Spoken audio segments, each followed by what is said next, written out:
ടിനി ടോം എന്ന സിനിമാ താരം ഇന്നൊരു വിവാദ നായകനാണ്.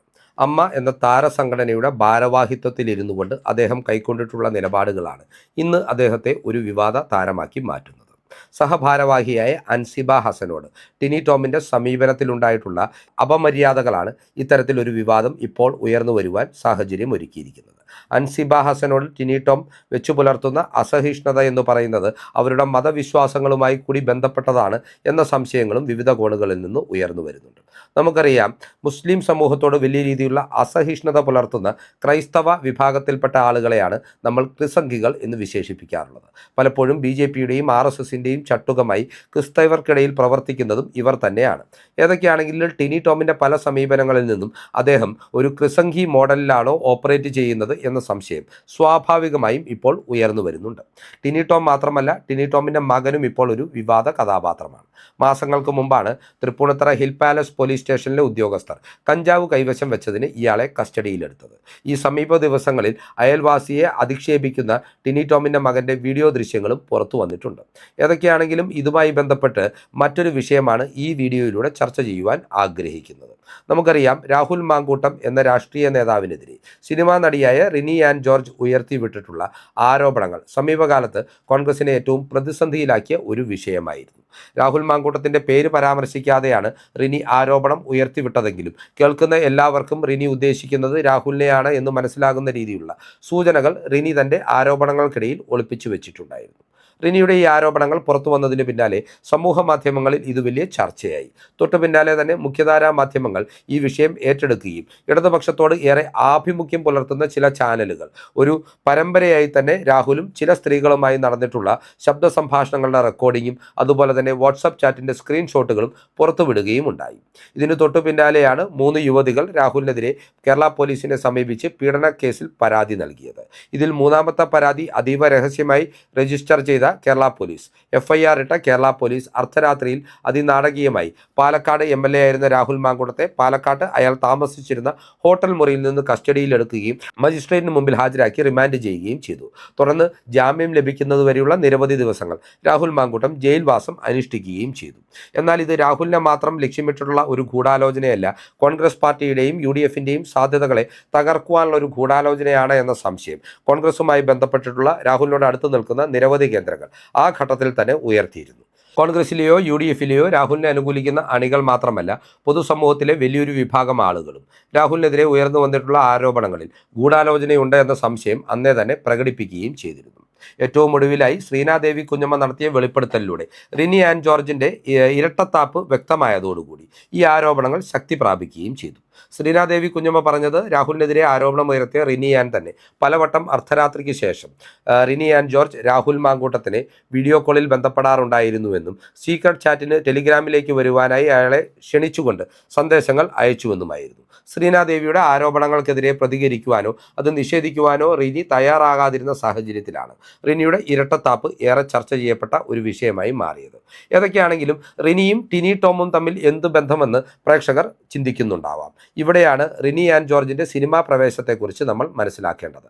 റിനി ആൻ ജോർജ് ഒരു സിനിമാ നടിയാണ്, ടെലിവിഷൻ അവതാരകയാണ്, മാധ്യമപ്രവർത്തകയാണ് എന്നെല്ലാം പറയുമ്പോഴും റിനിയെ പ്രശസ്തിയിലേക്ക് അല്ലെങ്കിൽ കുപ്രശസ്തിയിലേക്ക് ഉയർത്തിയത് രാഹുൽ മാങ്കൂട്ടവുമായി ബന്ധപ്പെട്ട് അവർ നടത്തിയ വെളിപ്പെടുത്തലുകൾ തന്നെയായിരുന്നു. റിനി ആൻ ജോർജ് അഭിനയിച്ച ഏക സിനിമ എന്ന് പറയുന്നത് 2025 റിലീസായ 916 കുഞ്ഞൂട്ടൻ എന്ന സിനിമയാണ്.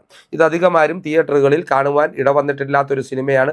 കാരണം വന്നതും പോയതും തിയേറ്ററിലേക്ക് എത്തിയതും പോയതും ഒരുപോലെയായിരുന്നു. അത്തരത്തിൽ പൊട്ടിപ്പോയ ഈ സിനിമയിൽ റിനിക്കൊപ്പം കേന്ദ്ര കഥാപാത്രത്തെ അവതരിപ്പിച്ചത് ഗിന്നസ് പക്രു ആയിരുന്നു.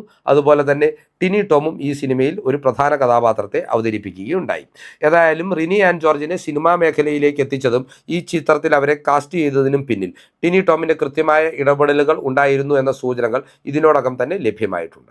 അതുപോലെ തന്നെ രാഹുലിനെതിരെ ഗുരുതരമായിട്ടുള്ള വെളിപ്പെടുത്തൽ നടത്തുവാൻ റിനിയെ പ്രേരിപ്പിച്ചതും ടിനി ടോമാണ് എന്നതിൻ്റെ സൂചനകളാണ് ഇപ്പോൾ നമുക്ക് ലഭ്യമായിരിക്കുന്നത്.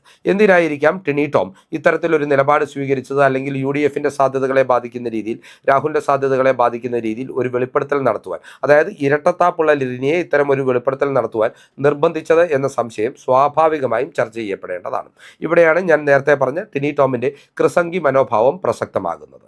അതായത് ക്രൈസ്തവ വോട്ടുകൾ BJPക്ക് അനുകൂലമാക്കുവാനും കോൺഗ്രസിന് എതിരാക്കുവാനുമുള്ള ഒരു തീവ്ര യജ്ഞമാണ് കഴിഞ്ഞ കാലങ്ങളിലെല്ലാം കൃസംഗി വിഭാഗത്തിൽപ്പെട്ട ആളുകൾ നടത്തി വന്നിട്ടുള്ളത്.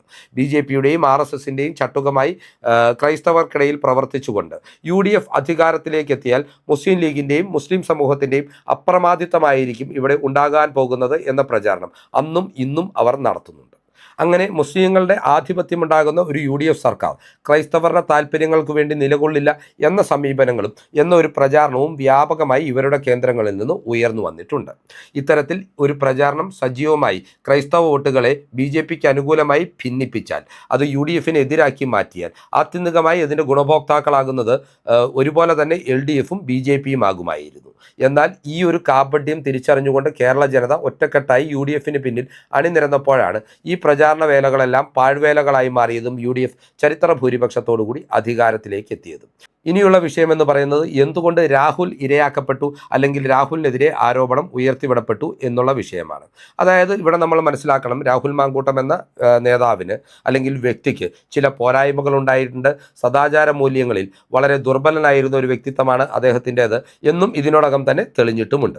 ഏതൊക്കെയാണെങ്കിലും ഈ ഒരു അവസരം ഉപയോഗിച്ച് BJPയും CPMും ഒരുപോലെ രാഹുലിനെ വേട്ടയാടുവാനും അതുവഴി കോൺഗ്രസിൻ്റെയും UDFിൻ്റെയും സാധ്യതകളെ ഇല്ലാതാക്കുവാനും ശ്രമിച്ചപ്പോൾ ഈ ഒരു ഇടപാടിൻ്റെ മധ്യസ്ഥനായി പ്രവർത്തിച്ചത് ടിനി ടോം ആണെന്നും ഇതിൻ്റെ ചട്ടുകമായി മാറിയത് റിനി ആൻഡ് ജോർജ് ആണെന്നുമുള്ള സംശയമാണ് ഈ ഒരു സാഹചര്യ തെളിവുകളിൽ നിന്ന് നമുക്ക് ഉന്നയിക്കുവാൻ സാധിക്കുക. അതായത് കൃസംഗി മനോഭാവമുള്ള ടിനി ടോം BJPക്കും CPMനും വേണ്ടി കോൺഗ്രസിനെയും UDFിനെയും ലക്ഷ്യമിട്ട് റിനി ആൻഡ് ജോർജ് എന്ന തനിക്ക് സ്വാധീനമുള്ള യുവതിയെ കൊണ്ട് രാഹുലിനെതിരെ ആരോപണങ്ങൾ ഉന്നയിപ്പിക്കുന്നു. BJPയെയും CPMനെയും സംബന്ധിച്ച് രാഹുൽ മാങ്കൂട്ടം ആ ഘട്ടത്തിൽ ഒരു ഒന്നാം നമ്പർ ശത്രുവായിരുന്നു.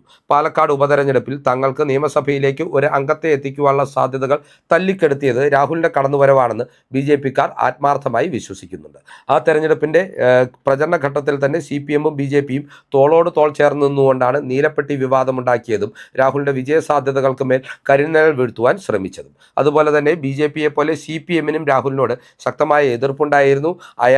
അയാളുടെ രാഷ്ട്രീയ നിലപാടുകളെ അവർ വലിയ അസഹിഷ്ണുതയോടുകൂടിയാണ് നോക്കിക്കണ്ടത്. CPMൻ്റെ പരമോന്നത നേതാവായിരുന്ന അന്നത്തെ മുഖ്യമന്ത്രിയായിരുന്ന പിണറായി വിജയനെ ബഹുമാനം ഏതും കൊടുക്കാതെ വിജയൻ എന്ന് പേരെടുത്ത് പറഞ്ഞുകൊണ്ട് വിമർശിച്ചിരുന്ന രാഹുലിൻ്റെ ശൈലിയോടായിരുന്നു CPMന് വലിയ എതിർപ്പുണ്ടായിരുന്നത്. ഇത്തരത്തിൽ BJPയും CPMും ഒരുമിച്ച് നിന്ന് രാഹുലിനെയും അതുവഴി UDFിനെയും തകർക്കുവാൻ ശ്രമിക്കുമ്പോൾ ആത്യന്തികമായി അതിൻ്റെ രാഷ്ട്രീയ ലാഭവും ഈ രണ്ട് കക്ഷികൾക്കും ഒരുപോലെ ലഭിക്കുമായിരുന്നു. CPM ഒരു അധികാര തുടർച്ചയാണ് ഇതുവഴി ലക്ഷ്യമിട്ടതെങ്കിൽ കോൺഗ്രസ് മൂന്നാമതും അധികാരത്തിൽ നിന്ന് തുടർച്ചയായി പുറത്തു നിൽക്കുന്ന സാഹചര്യമുണ്ടായാൽ BJPക്ക് അത് രാഷ്ട്രീയ വളർച്ച നേടുവാനുള്ള ഏറ്റവും അനുകൂല രാഷ്ട്രീയ കാലാവസ്ഥ ഉണ്ടാക്കുമെന്ന് BJPയിലെ ഒരു വിഭാഗം വിശ്വസിച്ചിരുന്നു.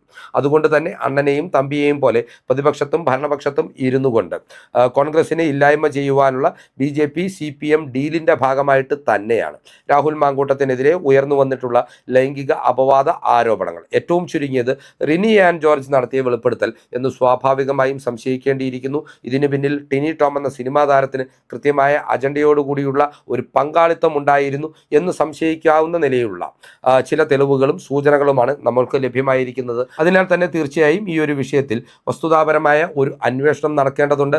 രാഹുലിനെതിരെ ഉയർന്നു വന്നിട്ടുള്ള പീഡന പരാതികൾ അന്വേഷിക്കുന്നത് പോലെ തന്നെ രാഹുലിനെതിരെ ഉയർന്നു വന്നിട്ടുള്ള വെളിപ്പെടുത്തലുകൾക്കും ഈ പീഡന പരാതികൾക്കും വഴിവെച്ച സാഹചര്യങ്ങൾക്കും പിന്നിൽ ഒരു രാഷ്ട്രീയ ഗൂഢാലോചനയുണ്ടോ എന്നതുകൂടി അന്വേഷിക്കേണ്ടതാണ്.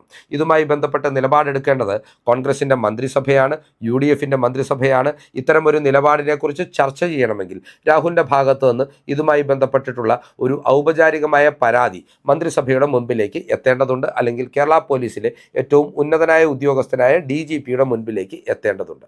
രാഹുൽ മാങ്കൂട്ടം ഇത്തരമൊരു പരാതി നൽകുവാൻ തയ്യാറെടുക്കുന്നു എന്നതിൻ്റെ സൂചനകളും ലഭ്യമായിട്ടുണ്ട്. വരും ദിവസങ്ങളിൽ തന്നെ രാഹുൽ മാങ്കൂട്ടം ഇതുമായി ബന്ധപ്പെട്ടിട്ടുള്ള ഒരു പരാതി, അതായത് തനിക്കെതിരെ ഉയർന്നു വന്നിട്ടുള്ള ആരോപണങ്ങളിലെ രാഷ്ട്രീയ ഗൂഢാലോചന അന്വേഷിക്കണമെന്ന് ആവശ്യപ്പെട്ടുകൊണ്ടുള്ള ഒരു പരാതി കേരള സർക്കാരിന് മുമ്പിലേക്ക് എത്തിക്കുവാനുള്ള സാധ്യതകൾ നിലപാടുകളുമുണ്ട്. എന്നാൽ ഈ ഒരു വിഷയത്തിൽ രമേശ് ചെന്നിത്തലയും വി ഡി സതീശനും കൈക്കൊള്ളുന്ന നിലപാടായിരിക്കും ഏറ്റവും നിർണായകമാകുക. ഒരുപക്ഷെ പാർട്ടി നേതൃത്വം തന്നെ ഈ ഒരു വിഷയത്തിലെ ഗൂഢാലോചന അന്വേഷിക്കണമെന്ന ഒരു നിർദ്ദേശം സർക്കാരിന് നൽകിയില്ല എങ്കിൽ ഈ ഒരു വിഷയത്തെക്കുറിച്ചുള്ള അന്വേഷണം നടത്തുവാൻ അവർ എത്രമാത്രം തയ്യാറാകും എന്നതിനെക്കുറിച്ചും രാഷ്ട്രീയ വൃത്തങ്ങളിൽ ചില സംശയങ്ങൾ നിലനിൽക്കുന്നുണ്ട്. അവിടെ രാഹുലിന് പിടിവള്ളിയാകുവാൻ പോകുന്നത് KC വേണുഗോപാൽ എന്ന നേതാവിൻ്റെ പിന്തുണ തന്നെയാണ്. ഏതൊക്കെയാണെങ്കിലും ഈ വിഷയവുമായി ബന്ധപ്പെട്ട് ചൂടുപിടിച്ച രാഷ്ട്രീയ നീക്കങ്ങൾ ഇപ്പോൾ സജീവമാണ്. അതുപോലെ തന്നെ രാഹുലിനെതിരെ ഉയർന്നു വന്നിട്ടുള്ള ആരോപണങ്ങൾക്ക് പിന്നിൽ കൃത്യമായ ഒരു ഗൂഢാലോചനയുണ്ടായിരുന്നുവെന്നും അതിന് പിന്നിൽ CPM-ഉം BJP-യും ഒരുപോലെ കൈകോർത്തുവെന്നും ഇതിൽ ടിനി ടോമിന് നിർണായക പങ്കാളിത്തമുണ്ടായിരുന്നു എന്നും സംശയിക്കത്തക്ക വിധത്തിലുള്ള സൂചനകൾ ഇതിനോടകം പുറത്തു വന്നിട്ടുണ്ട്. ഈ ചിന്തകൾ പ്രേക്ഷകർക്കായി പങ്കുവെച്ചുകൊണ്ട് ഈ വീഡിയോ ഇവിടെ അവസാനിപ്പിക്കുകയാണ്. കൂടുതൽ രാഷ്ട്രീയ വാർത്തകൾക്കും വിശകലനങ്ങൾക്കുമായി ഞങ്ങളുടെ ചാനൽ സബ്സ്ക്രൈബ് ചെയ്യുക. നന്ദി.